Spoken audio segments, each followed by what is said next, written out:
Okay, what's up, all you Dragon Ball heroes out there? I'm Duuz-Diz-Din, and I'm coming at you again with another review of Super Dragon Ball Heroes.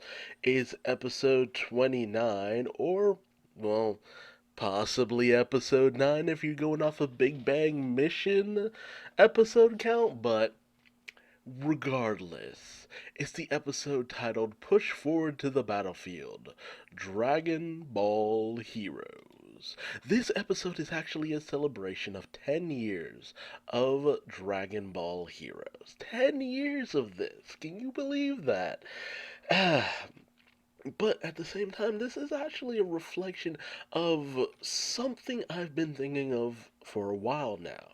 About in terms of the anime itself, this whole promotional anime, and it actually gave me a few ideas in terms of what I would have loved to have seen from the Dragon Ball series proper, especially mostly in terms of the anime or a manga, honestly.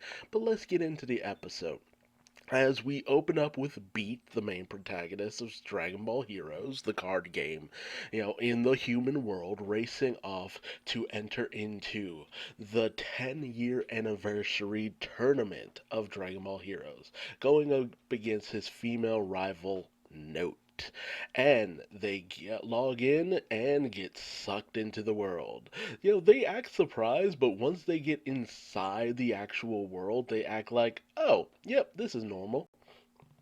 Now, something worth noting is that these characters over time have gone through all these various different stages of transformations from Super Saiyan, Super Saiyan 2. I don't think they ever got Super Saiyan 3, or even Super Saiyan 4. I think they skipped ahead to like, God, and then Blue recent not too long ago. So they pick and choose which forms they actually use. Once it was all about just changing hair color and not so much appearance, they were all in on it. So we see that both Beat and Note, which something else worth noting, is the fact that female Super Saiyan Blue.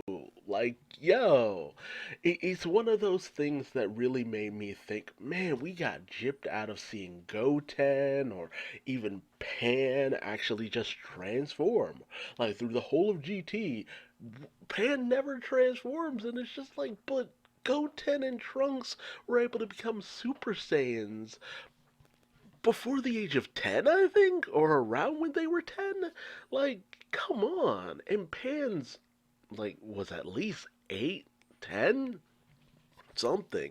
They really wonked up her age with that series, especially when it came to the dub. But, she was old enough to have gone Super Saiyan. It just never made sense to me why she never did. And it's just like, bam, just as simple as that. Switch out the palette of the hair. Do something. Be creative. Jeez. But, they get ready to go all in. The fight begins. They send out all their best warriors. We get some interesting showdowns with Vegeta going up against Gogeta. And, of course, they're evenly matched. We get a weird showdown between Bardock and Timebreaker Bardock, who it was basically just a mind controlled Bardock and all that good stuff. Broly unleashes his rage only to go up against Super Saiyan God Trunks, which, the new hotness in this game that came out not too long ago. An interesting character direction for him, and he activates, I guess, his summons or special ability, which is summoning the Supreme Kai of Time, which is pretty awesome because she just freezes Broly in place. Trunks goes in, starts wailing on him, time resumes, and he's blown back. And I'm just like, yo, that was pretty sweet. That's a pretty sweet combo attack. I wish we actually saw stuff like that in the actual series, like seriously. And then suddenly Note gets all these crystals appearing before her, and this is the power of the Grand Priest as he powers up her entire team. And it's just like, yo, having the Grand Priest on your team should not be allowed in contests because it feels like he would be OP, but I don't play this game in actuality, so I have no idea if that's, even a thing. But it powers up Gogeta. He sends in this massive attack on both Vegito and Beat. But we see Yamcha's ability is apparently healing, which I wish he had in the actual series. Like, yo, Yamcha, heal my boys. I wish you had this actual ability. So they get all healed up.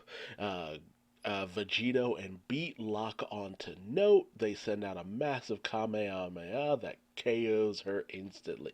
So she's taken out of the competition just like that. And so it looks like Beat and his team of All Stars actually did manage to win. He didn't even have to whip out Goku or Jiren. But then a new challenger appears, which I'm just like, man, is that even a thing in the game? Like you could just have other challengers appear, and it ends up being an all God of Destruction team, and this is actually kind of new to the series at this point because the gods that you couldn't choose the God of Destruction class prior to this. It has a very this game has a class system, which not like that. Uh, Whereas you can choose different kinds of character classes. You could be a Saiyan, you could be an android, you could be a part of Frieza's race.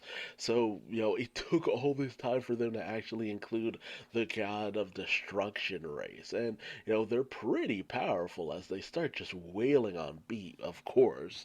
But, while Beat is beaten down, some encouragement of Goku gets him to stand back up. Just as the God of Destruction avatar character gets ready to unleash his final attack that seems to wipe out Beat and his team, but no, he appears alongside Goku in his new Ultra Instinct sign or Omen foe form, whichever you prefer. So, hey, buy more cards. Now Beat has Ultra Instinct form. Well, Omen. Once again, Omen. And we'll see if he whips out the silver hair somewhere down the line because that's just how this character does. Your avatar can whip into this form if need be and all that good stuff. And immediately he starts owning the God of Destruction team. And so we end our episode with the fact that it seems like Beat's gonna come out on top in this battle. So, nice little moment. You got to see some cool action set pieces from the Dragon Ball Heroes game. It was fun, nice, not the best, not the worst, but at the same time, it's inoffensive too.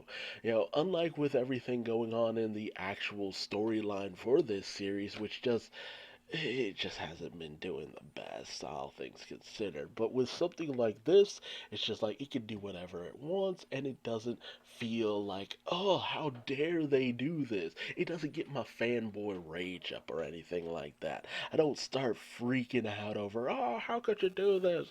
Ah, I wanted to see Super Saiyan 4 Goku go up against Super Saiyan Blue Goku. Bitch, bitch, moan, moan, moan. Which I feel like is all I do with this series. But with something like this, it's just like, hey, it's very obvious it's not in continuity. So you can't really bitch about it because it's just like, why are you bitching about a card game? Come on, dude. But, I guess the downside with all of that is just it really does highlight how cool you could have done this. You could have had some really cool moments with the actual series proper that just feels like they never really did, that they never really capitalized on. And that's the thing that annoys me the most. It's just like you could be good, you could be bad, but don't be boring. Come on, don't bore me. It's Dragon Ball. I should never be bored by this series. But seeing Beat and Note fighting and going through all these trials and tribulations with each trailer we get for this series, every time it pops up, I just kind of imagine that they're Goten and Pan who have joined forces. Funny enough, Goten never grew, and then Pan got older and she got to his height. So whereas there's like a 10-year age difference, but they look around the same age and they're battling through time and all this stuff, and they meet up with Trunks, and I don't know. It just even though there is a Zeno version of Goten, but all things considered, it's just like I just makes me long for seeing those characters be given this kind of treatment, where it's just like they do get the power ups, do get the moments to shine.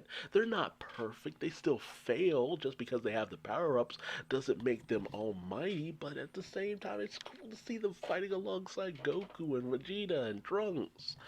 It really just highlights a lot of disappointment I have with the series as a whole, and things I would love to see more of. Hell, there was even a time where they gave Gohan a little bit of a push when they upgraded him to Super Saiyan 4. That was pretty cool, but uh, I don't know.